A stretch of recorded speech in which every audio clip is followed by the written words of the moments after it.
Some people say that if you have one real friend in your lifetime, you're lucky. I had one. His name was Jason. We met in second grade. He punched me in the shoulder for no reason during recess, and I tackled him into a pile of leaves. We got detention, and we've been inseparable ever since. Jason was more than a friend. He was my brother in every way but blood. He was the best man at my wedding, godfather to my son. He helped me move into every house I ever lived in. He stood by me when my dad died. He was the first person I called when my son was born. He was family, and I would have taken a bullet for him. That's why I never saw it coming. I met Emily when I was 26.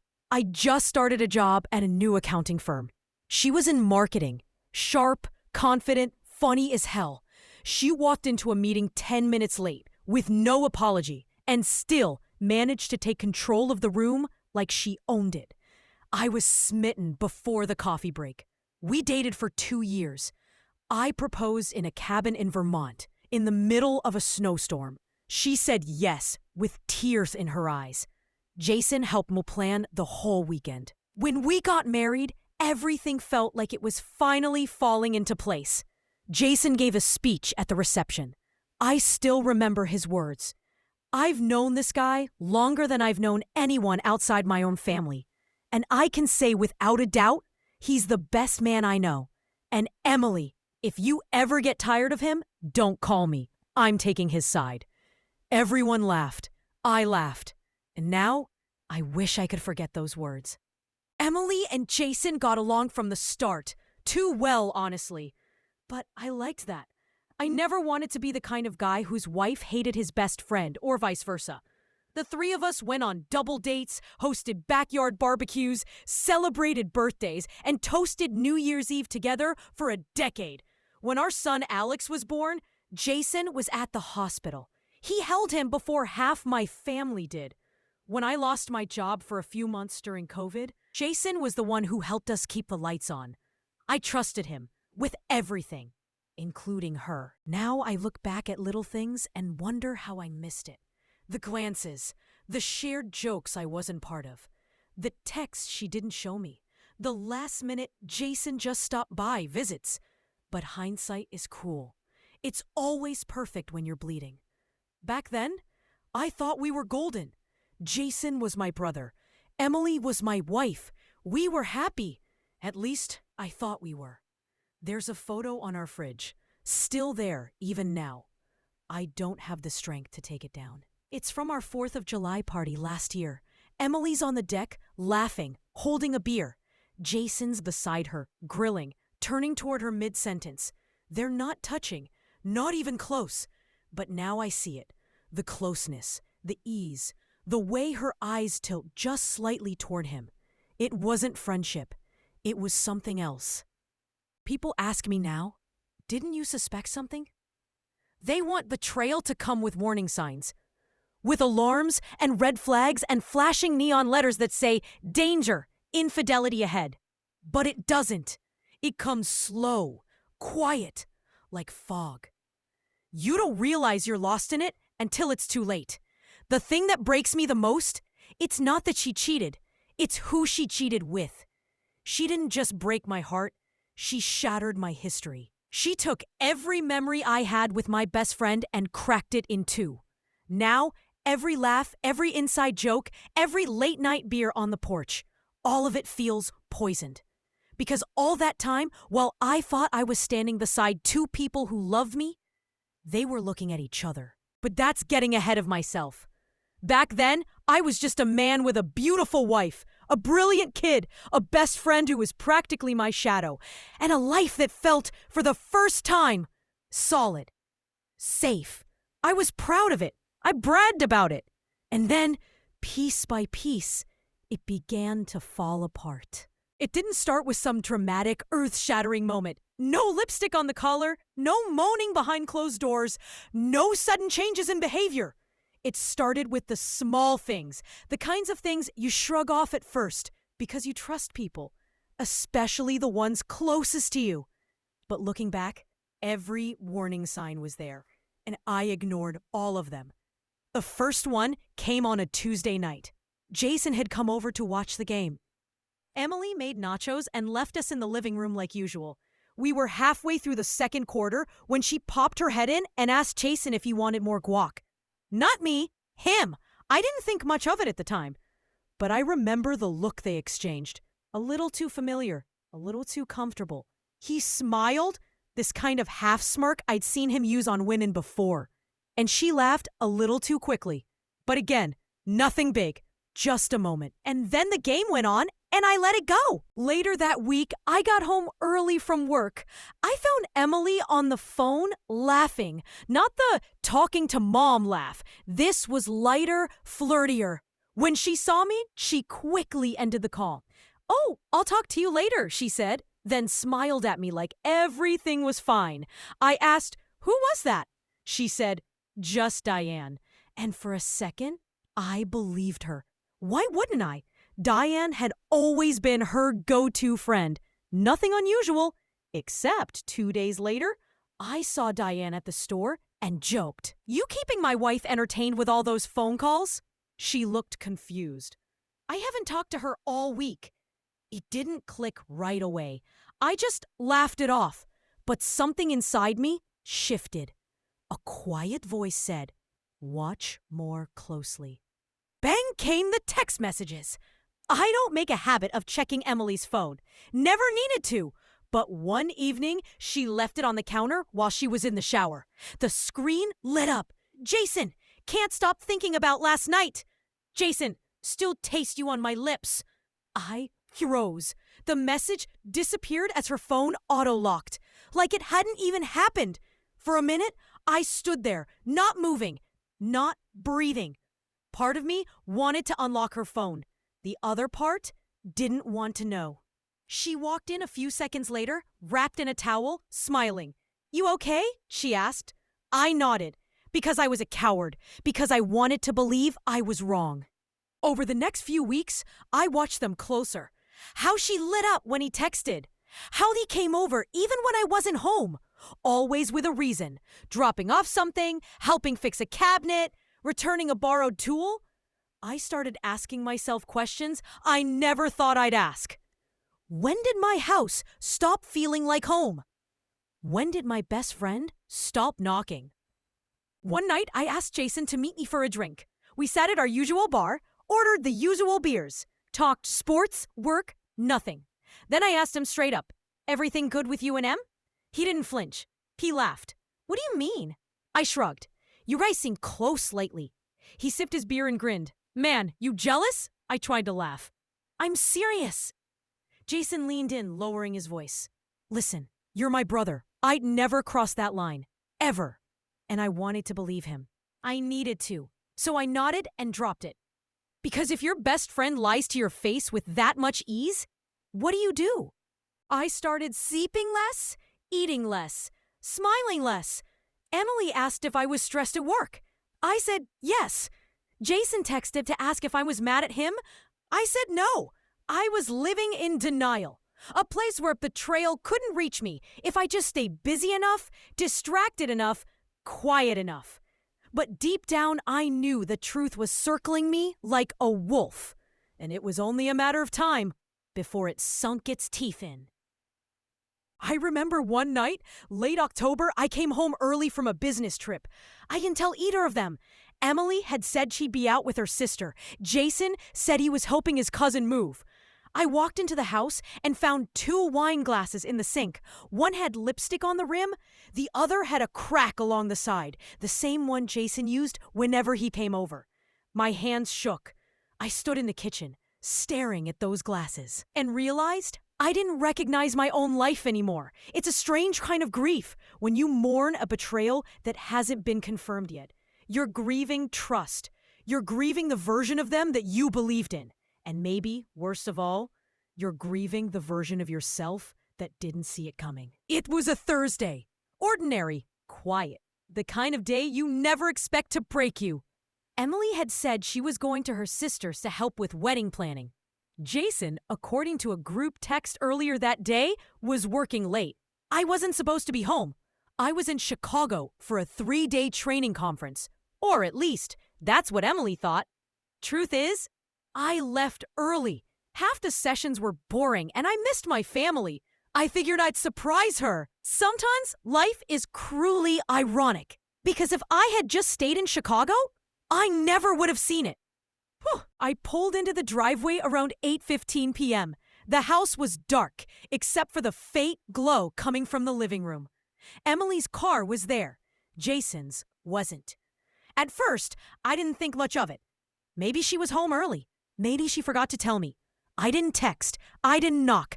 I wanted the surprise. Instead, I got the truth. The front door wasn't locked. I stepped inside quietly, like a man returning to a life he thought he still owned. There were voices, soft, muffled, and then a sound I'll never forget. Her laugh. Not the polite laugh she gave in public. Not the forced one when I made a dumb joke. This was hers. The unguarded, breathy one she used when she was fully herself. And then, his voice. Jason, clear as day. I missed this, he said. I know, she replied. I froze in the hallway, just beyond the arch into the living room. And I saw them. Not naked, not in bed, but close. Too close. They were sitting on the couch, her legs tucked under her, his arm along the backrest, his fingers idly stroking her shoulder. A wine glass on the table, candles lit. They looked like a couple, a real one. I felt like an intruder in my own life. I didn't know what to do. I could have shouted, thrown something, made a scene. But I stood there, paralyzed, watching. Then Emily turned her head and saw me. Time stopped. Her face went pale. Jason turned, slowly, confusion spreading across his face like a shadow. Henry? He said, like I was a ghost. I didn't speak. I couldn't. I just stared at the two people I trusted most in this world, and I waited for one of them to explain. It was Emily who stood first. She opened her mouth, but no words came out. Jason stood next. Man, listen. Don't, I said. My voice was barely above a whisper. Don't talk. They both froze. I stepped into the room. I looked at the wine, the candlelight, her hand still slightly damp from holding his. How long? I asked. Emily looked at Jason. Jason looked down. How long? 6 months, she whispered. I laughed. Short, sharp, cold. 6 months. Wow, that's impressive. You got really good at lying. Henry, we didn't mean... Don't, I snapped. Don't say you didn't mean it. You don't accidentally sleep with your husband's best friend. Jason stepped forward. We didn't plan it. It just happened. Things between you and her were... Shut up, I said. You don't get to talk about my marriage. Emily was crying now. I didn't care. Jason looked like he wanted to disappear. I almost wished he would. Instead, I turned to him, the man who had been my best friend since I was 7. You could have taken a bullet for me, right? I said. That's what you always said. You take a bullet. He nodded slowly. Well, guess what? I said. You didn't need to take a bullet. You just needed to not touch my wife. And you couldn't even do that. I walked out. Got in my car. I didn't know where I was going. I just knew I couldn't be there. Not with the smell of candles, not with her tears, not with his shame, not with the shattered remains of the life I thought I had. I slept in a hotel that night. I stared at the ceiling for hours, didn't cry, didn't scream, just lay there numb, like my heart had been yanked out and replaced with ash. The next morning, I checked out without looking in the mirror. I didn't want to see the man who'd been played for a fool. I didn't want to see the husband who never noticed, the friend who was too blind. I just wanted silence. The pain didn't hit all at once. It came in waves. That weekend, I started writing down every memory I could think of that involved the three of us, just to try to figure out when the lie started. It didn't help. It only made it worse, because when you start digging into the past, you start wondering how much of it was real and how much of it was just a setup for the fall. I stayed at that hotel for 3 days. Didn't shave, didn't change clothes, barely ate.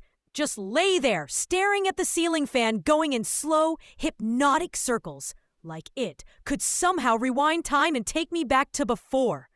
Before I walked through that door. Before her eyes went wide with guilt. Before Jason said my name like he was surprised I still existed. The worst part? It wasn't the betrayal. It was the silence afterward. The deafening stillness where love used to live.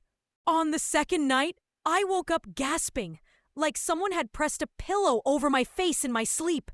I sat up, clutching my chest, convinced I was dying.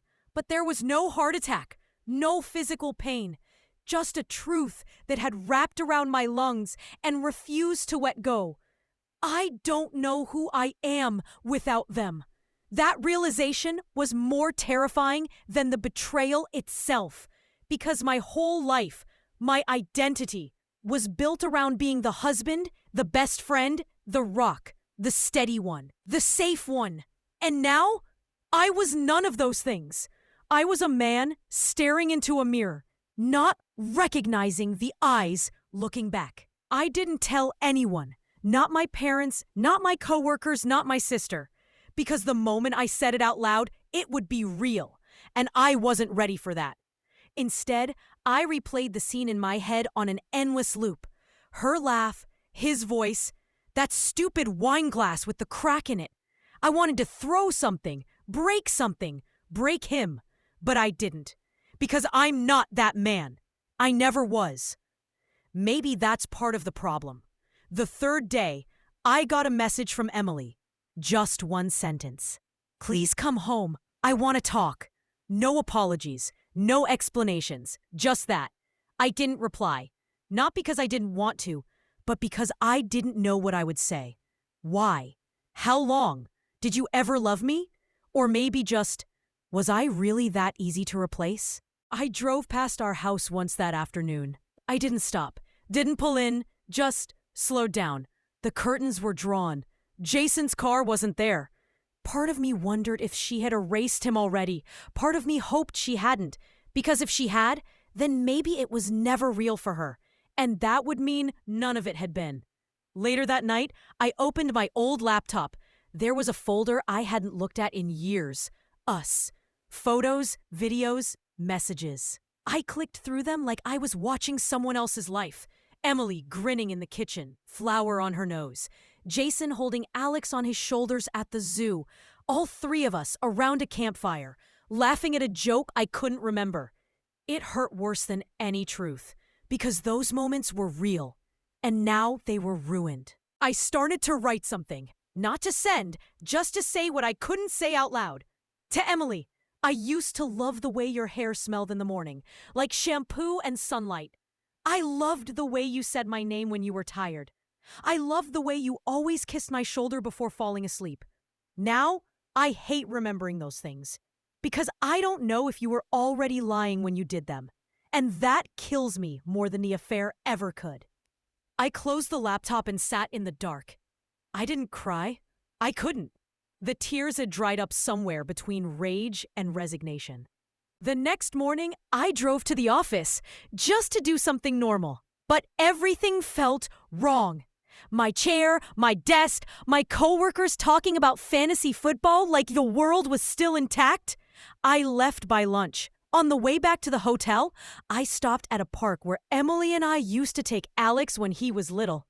I sat on the same bench, same trees, same pond, same breeze. But nothing felt the same. Because she wasn't beside me. Because he had been instead. That night, I finally texted her back. Just 2 words. Not ready.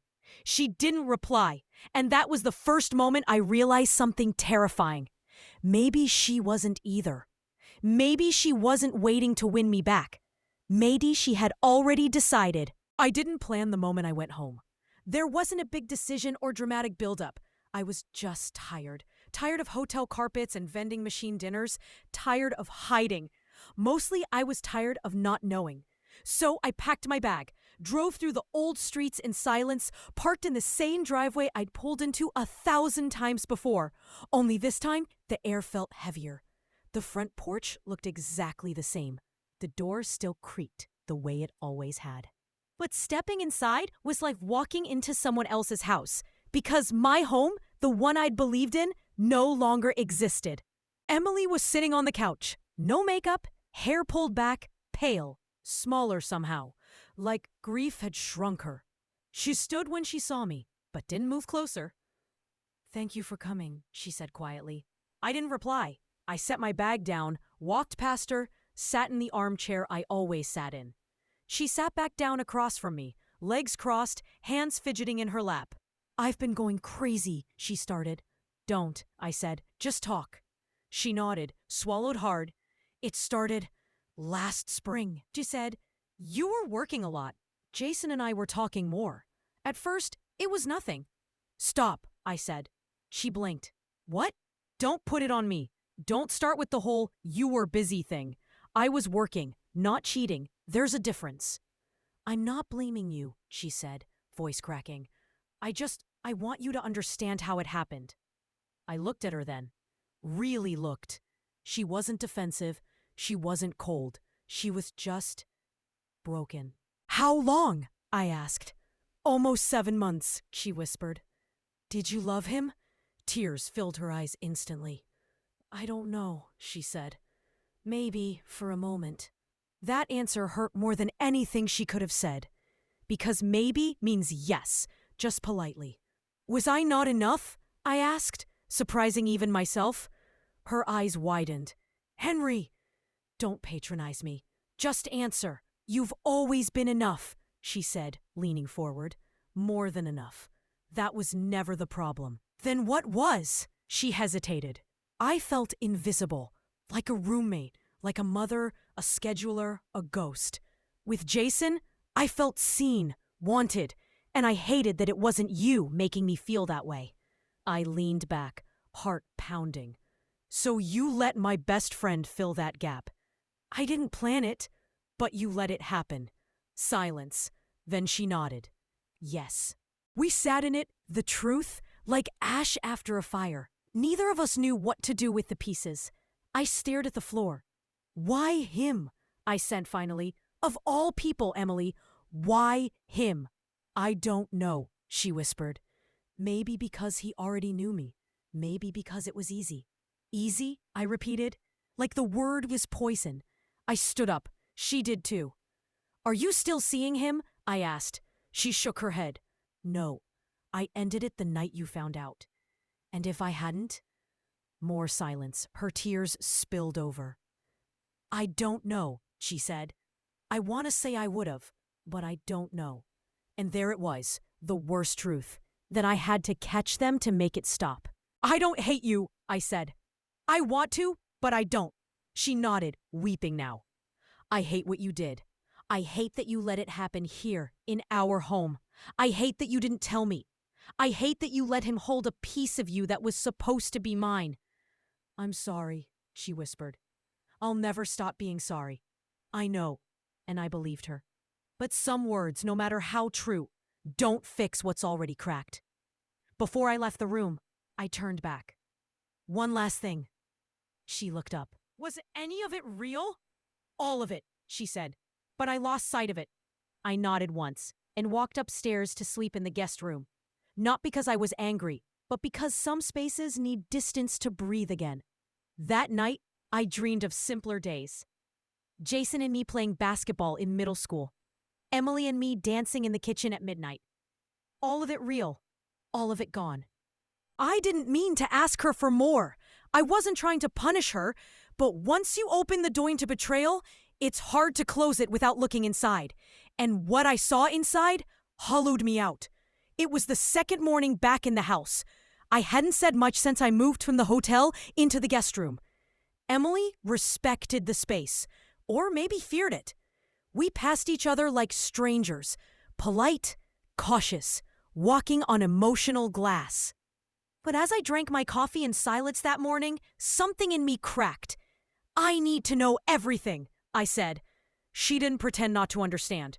She just nodded, slowly, as if she'd been waiting for the moment I'd ask. We sat down in the living room, the same couch where they sat that night. She took a deep breath, as if preparing to dive into freezing water.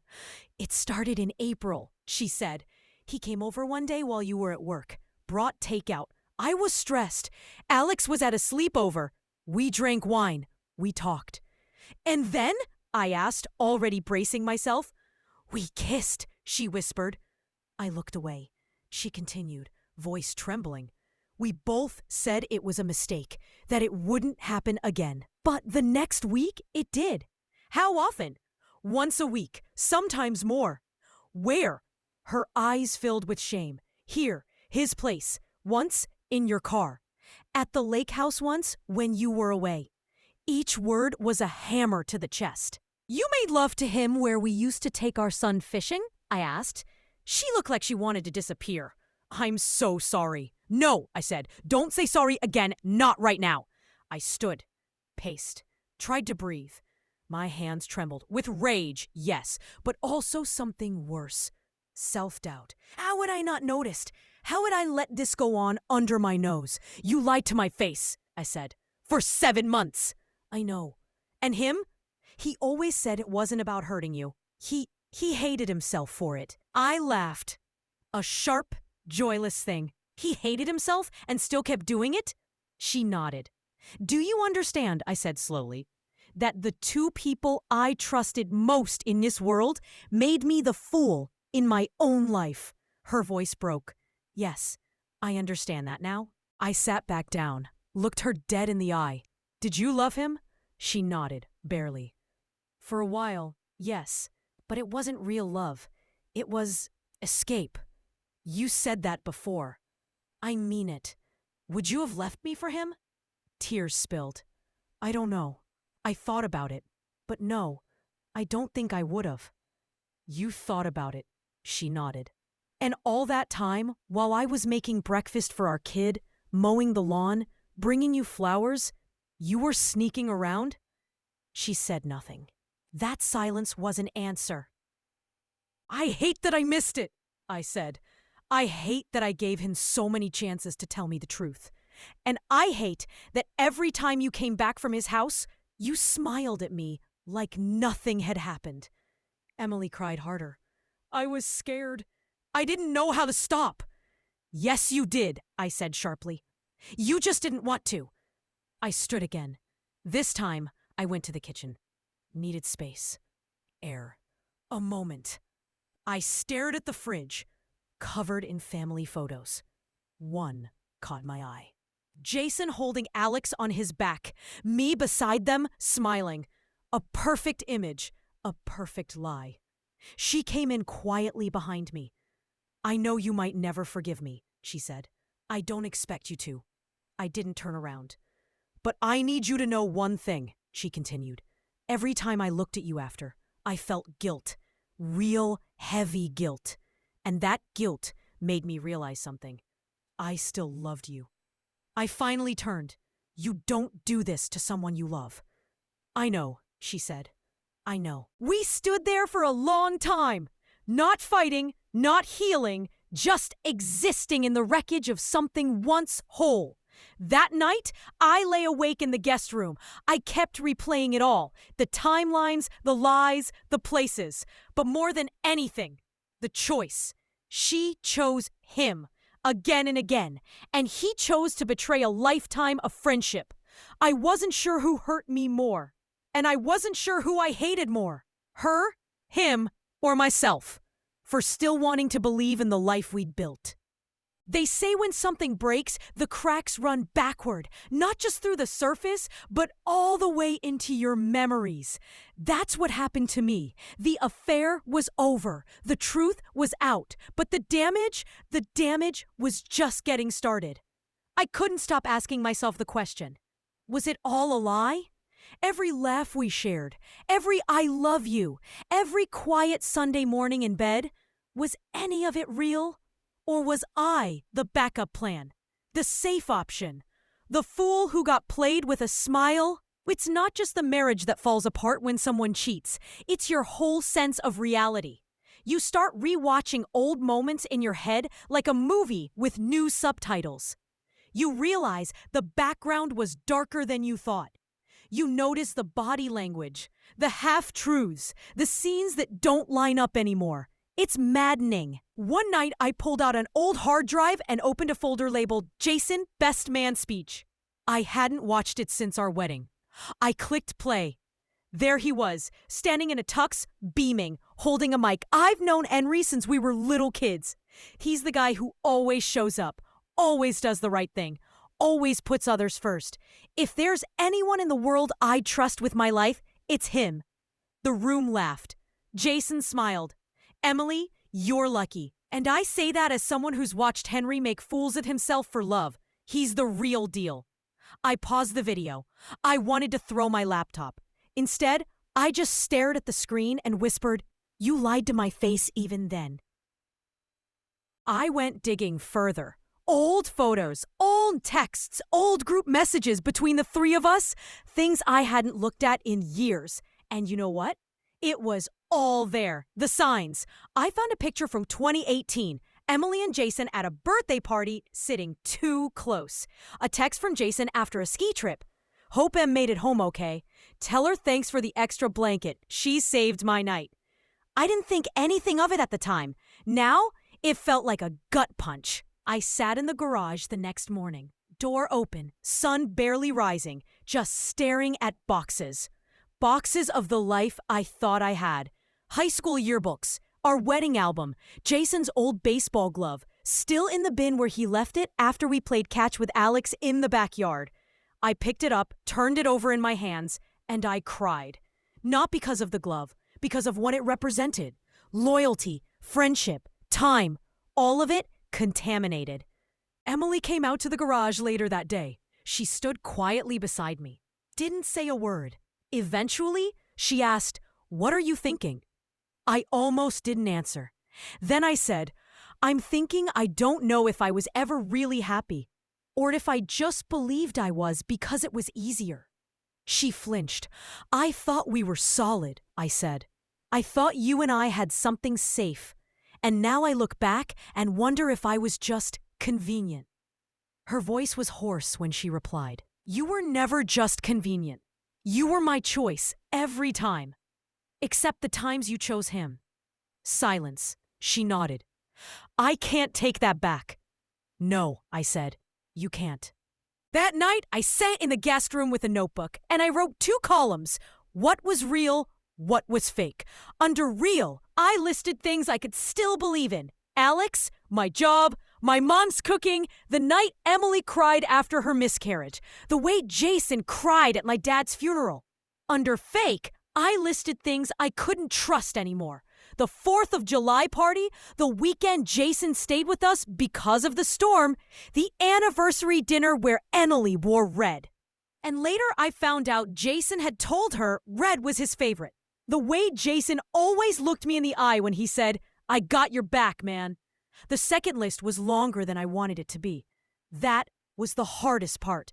Not the screaming, not the betrayal itself, but the slow realization that I had been rewriting history for years without knowing it. That my version of life was one story, and theirs was another. And I had only ever read the edited version. I looked at myself in the mirror that night and asked, "Who am I now?" The answer? I didn't know. But for the first time, I was willing to find out. Without her, without him, without the story I'd been telling myself for far too long. I left on a Thursday morning. No dramatic goodbye, no suitcase slamming, no shouting. Just a simple bag packed with clothes I barely looked at. A half-full notebook, my car keys. Emily stood in the doorway, barefoot, holding a mug she never sipped from. "You don't have to go," she said softly. I looked at her, the woman I had built a life with. And for the first time, I truly saw the distance between us. "I know," I said, "but I do." There's a moment in every story when the character walks away from something they thought was permanent. And in that moment, they realize something no one else sees. Leaving isn't the hard part. Believing you're allowed to leave, that's the real battle. For weeks, I stayed because I thought love meant endurance. I thought loyalty meant staying no matter what. But what no one tells you is that forgiveness isn't the same as forgetting, and staying isn't always strength. Sometimes the strongest thing you can do is walk out the front door with your dignity still intact. I didn't know where I was going. I just drove past the bakery where Emily and I used to get coffee on Sundays, past the baseball field where Jason once taught Alex to swing a bat, past all the landmarks of a life that felt like someone else's movie now. Eventually, I ended up at a quiet cabin 2 hours out of town, an old Airbnb I'd found years ago when I needed to work in peace. This time, I wasn't there for work. I was there to breathe. The first night, I didn't unpack. I sat on the small back deck, listening to crickets, staring into a sky that didn't ask anything of me. And I cried. Not out of pain. Not anymore. I cried out of exhaustion because carrying the weight of betrayal, confusion, anger, and memory will wear your soul thin. And I was tired. The next day, I did something simple. I made breakfast. I read a book. I went for a walk. I didn't check my phone. It was the first day in months that I did something just for me. No performance, no pretending, just presence. And you know what? It felt like recovery. That afternoon, I wrote a letter. Not to Emily, not to Jason. To myself. Hey, I know you feel stupid. Like you missed something obvious. Like everyone was in on the joke but you. But let me remind you of something. You loved deeply. You trusted fully. You showed up. That's not weakness. That's character. They didn't break you. They broke the version of life you gave them. And now you get to build something new. Not out of revenge, but out of freedom. You're allowed to start again. And this time, you begin with yourself. By the third day, I could finally sleep. I dreamed of nothing, and it was the best sleep I'd had in months. Emily texted once, just, "Are you okay?" I didn't answer, not out of cruelty, but because I didn't owe her my healing. Not yet. Not while I was still finding it. One morning, I made a list titled, "What I Keep." My integrity, my son, my ability to forgive, my stubborn optimism, my damn good scrambled eggs, my future. Then I made a second list, what I leave. Their guilt, their explanations, their version of me, their shame. When I was done, I folded the paper and burned it in the fireplace. It didn't fix everything, but it felt like closing a chapter with my own hands. Leaving wasn't revenge. It wasn't punishment. It was release. And in that release, I found the beginning of peace. Not because I stopped loving her, but because I finally started loving myself more. On the fourth day at the cabin, I opened a box I hadn't touched in years. It was one of those sturdy plastic bins with a broken latch, filled with old journals, birthday cards, love notes, and ticket stubs I'd thrown in randomly over the years. I packed it in a rush when I left the house, not even sure why. Maybe some part of me knew I'd need to remember who I was before all this, before the lies, before the silence, before the man in the mirror started to look like a stranger. At the bottom of the box, wrapped in a faded gray t-shirt, I found a letter. Folded twice, edges yellowing, addressed in my own handwriting. To my future self. Don't open until you forget why you love her. The date? October 14th, 2011, our 3rd anniversary. I hesitated, then I opened it. Henry, if you're reading this, I guess you've forgotten something important. So let me remind you. She's stubborn. She leaves cabinet doors open and never fully screws the cap on the toothpaste. She hates cilantro, but she won't admit it. She'll always pick the restaurant with the worst parking. But she's yours, and that means something. You don't always get fireworks. Sometimes love is grocery lists, socks on the floor, and cold coffee you forgot you made together. And that's okay, because you're not building a fantasy, you're building a life. So be patient, stay kind, hold her hand even when it shakes. And if she ever forgets how much you love her, remind her. You, when you still remembered. I folded the letter slowly, held it in my lap like it might break. My chest ached, not from anger, but from loss. Loss of the man who wrote those words. Loss of that hope, but also an odd flicker of pride. Because that man, he loved. Fully, fearlessly, without hesitation. And maybe, just maybe, that wasn't something to mourn. Maybe it was something to reclaim. I went through more pages that day. Found a card Emily gave me before we got married. You make me believe I'm worth being seen. Found a note from Jason after my dad passed. I'll be here. Always. Even when no one else is. Those words hit hard because they meant something then. And that's what people forget about betrayal. It doesn't erase what came before. It just rewrites the meaning. But here's what I decided that night, staring at a table full of old letters. I'm not going to burn these. I'm not going to pretend none of it happened. Because, yes, they hurt me. Yes, they betrayed me. But they were part of my story. And pretending otherwise would mean erasing the very things that made me who I am. That night, I lit a fire in the cabin fireplace. Not to destroy, but to warm. I sat in front of it with my journal and wrote, "Pain doesn't mean the past was fake. It means the past was real enough to hurt. And I'd rather be someone who trusted and got hurt than someone who never trusted at all. Forgiveness doesn't mean I go back. Forgiveness doesn't mean we heal together. It just means I stop bleeding where they can't see." As the fire burned low, I made a decision. I'd go home. Not to return, not to rebuild, but to close the door properly, with intention, with dignity, with eyes wide open. Because sometimes the strongest thing you can do is leave with grace. Not revenge, not rage, just clarity. I came back on a Sunday. The sky was gray, the wind soft. That in-between kind of weather. Not warm, not cold. Like even the world didn't know how to feel. Emily was in the kitchen when I walked in.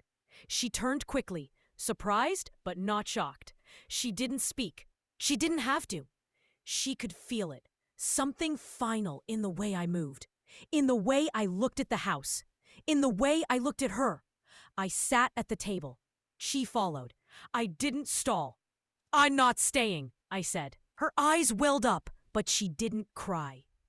"Not this time." "I figured," she whispered. I nodded. I needed time. I took it, and I realized I'm not angry anymore. She looked up at me sharply, confused, maybe even hopeful. "But," I added, "just because I'm not angry doesn't mean I want to rebuild." She nodded slowly. "I don't hate you, Emily," I said. "I wish I did. That would have been easier. But the truth is, I still love the version of you I believed in.